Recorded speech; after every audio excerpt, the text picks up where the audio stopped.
আসসালামু আলাইকুম রাহমাতুল্লাহ। রওনা হয়ে পড়লাম। সকালের আবহাওয়াটা অনেক সুন্দর, মনোরম, তবে আকাশে প্রচন্ড আকারে ভারী মেঘ। জানি না কি হবে, আল্লাহর উপরে ভরসা করে বের হয়ে পড়ছি। এইসব রাস্তায় আসলে তো এমনিতেই মন ভালো হয়ে যায়। দুই পাশে বিল আর মাঝখান থেকে রাস্তা, এই যে সম্পূর্ণটা বিল, এ পাশে হচ্ছে কি একটা মজার দৃশ্য। আসলে এখানে না আসলে বোঝা যাবে না। দুই পাশ থেকে গাছগুলো এমন ভাবে ছাটকা মেরে আছে, আর দুই পাশে বিল, মাঝখান থেকে মনে হচ্ছে গাছটা এমন ভাবে আমাদেরকে ছাউনির মতো দিয়ে আছে, একটা আলাদা মজা। এই যে সব মাছ ধরতেছে, পিছনে রেখে আসলাম অবশ্য, তখন ক্যামেরা বন্ধ ছিল। বিলের মাছ, এত বিলের মাছ, মনে হচ্ছে যে এখান থেকে কিছু বিলের মাছ কিনে একটা বাসায় যেয়ে বলি যে খালাম্মা আমার একটু রান্না করে দেন, মাছগুলো আমি একটু খাই। এত সুন্দর, যদি আপনারা দেখেন মাথা নষ্ট হয়ে যায়। আসসালামু আলাইকুম। কি মাছ পাওয়া গেছে? কি মাছ না এগুলা তাইলে? ও কই দেখি, একটু দেখাও তো। ও, এগুলোর ভিতরে খালি কুচায় পাওয়া যায় না? সাপ ধরে এর ভিতরে, সাপ?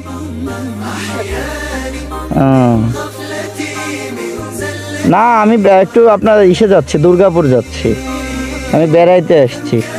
এখন রান্না করে দিলে নিমুনে আমার রান্নার লোক নাই এখানে।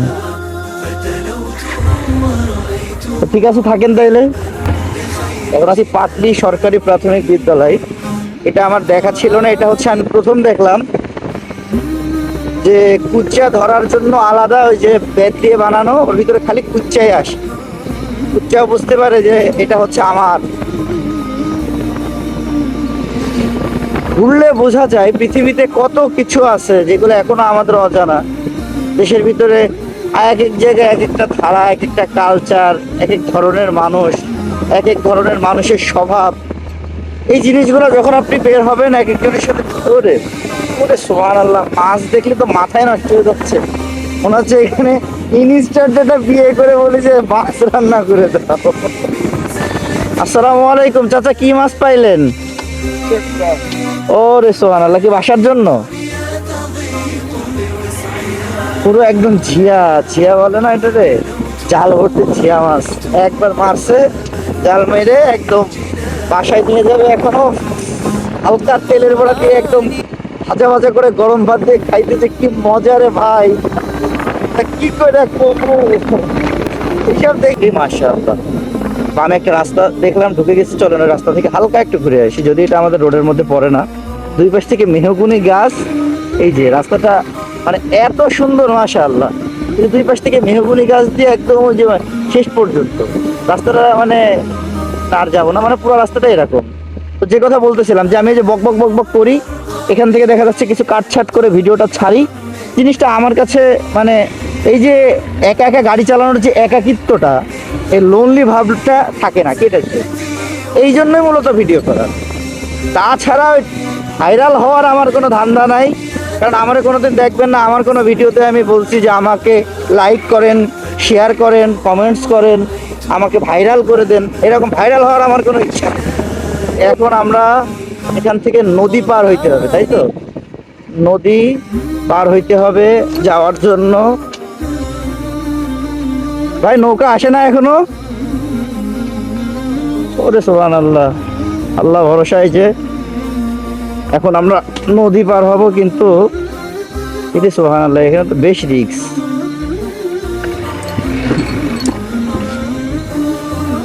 আল্লাহু আকবার। সমস্যা নেই, আমার আবার শ্বশুর বাড়ি যাওয়া লাগে এভাবে নদীতে, ওই জন্য অভ্যাস আছে, সমস্যা নেই, ভয় পাওয়ারও কোনো কিছু নেই।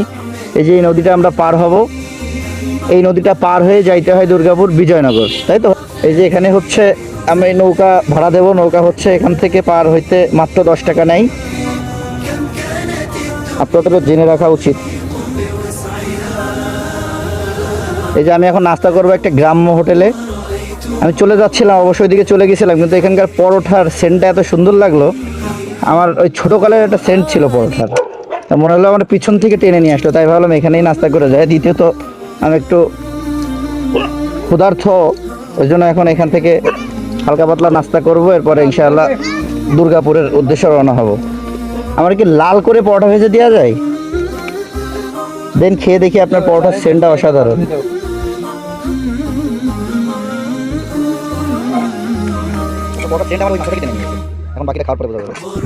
আবার এখন আমাদের নদী পার হইতে হবে। ওই সময় একটা নদী পার হয়ে আসলাম, এখন হচ্ছে বিজয়পুর। এই যে বিজয়পুর, এই নদীর ঘাট কোন দিকে? নদীর ঘাট এদিক দিয়ে নামবো। এই মাশাআল্লাহ, সেই লেভেলের মজা লাগতেছে আসলে ভাই। টাকা দিয়ে কি করবো? টাকা, যে টাকা মুখে হাসি ফুটাইতে পারে না, যে টাকা জীবন বাঁচাইতে পারে না, যে টাকা সম্পর্ক টিকাইতে পারে না, ও টাকা দেখতে হবে। আর একটা কবিতা লিখেছিল, তার ভিতরে 2-3টা লাইনের ভিতরে এই ছিল যে টাকা টাকা করে মোরা জীবনটাকে ভুলি, টাকা দেখে পাল্টে নিয়েও অস্ত্র হাতে তুলি, টাকার জন্য নিজের ভাইয়ের মারছি বুকে ছুরি, টাকার জন্য পথে ঘাটে পাগল হয়ে ঘুরি, যতই থাকুক টাকা করি যেদিন যাবে মরে, থাকবে শরীর একলা ঘরে মাটির নিচে পড়ে। আসলে এক একটা টুরিস্ট স্পটের এক এক রকমের সৌন্দর্য।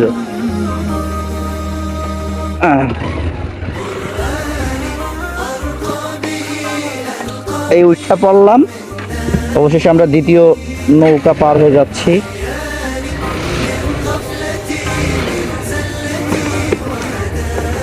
ভাই আসেন তাইলে। হ্যাঁ,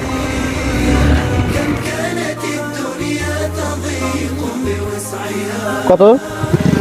হ্যাঁ জি,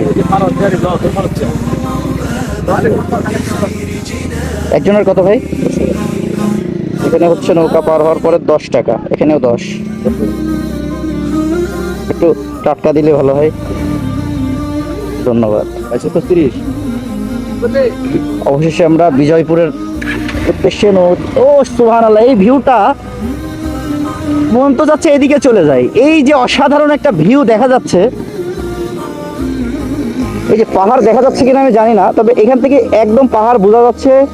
ক্যামেরার অবস্থা কি জানি না, তবে আমার কাছে ভালো লাগতেছে, পরে দেখলে বোঝা যাবে। এই যে চলে আসছি এখন, এই যে পর্যটন সেবা কেন্দ্র বিজয়পুর, সাদামাটির পাহাড়, কুল্লাগড়া, দুর্গাপুর, নেত্রকোনা। এখন ওই রাস্তার দিকে রওনা হচ্ছি। আর এদিকে চলে গেল হচ্ছে বিজিবির যে ক্যাম্প আর বর্ডার, অলরেডি শুরু হয়ে গেছে স্পট। আমি আর কিছু বলবো না, এখন যা বলার আপনারা বলেন। এই যে শুরু হয়ে গেছে মূল স্পট, এই যে রাস্তা, কোনো কথায় একই আল্লাহু আকবার। তো মানে মাথা নষ্ট করা, দুই পাশ থেকে অবস্থা কি, গাছ এইভাবে চেপে আসছে, সামনে আমি দেখতে পাচ্ছি পাহাড়, এখান থেকে বিপিনগঞ্জ। আসলে পেছনে কিছু বাইক আছে, একা একা এইসব জায়গায় এক নাম্বার হচ্ছে সিকিউরিটির ব্যাপার থাকতে পারে। মাশাআল্লাহ, এই যে চলে আসছি আমরা।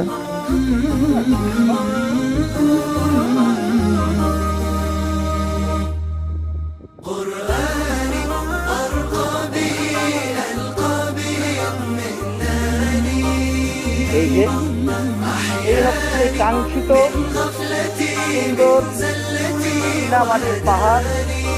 এই যে দেখা যাচ্ছে, কালার দেখলেই বোঝা যাচ্ছে একদম অসাধারণ।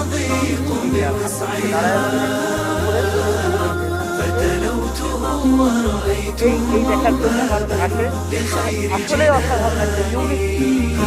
আমরা ওইদিকেও যাবো।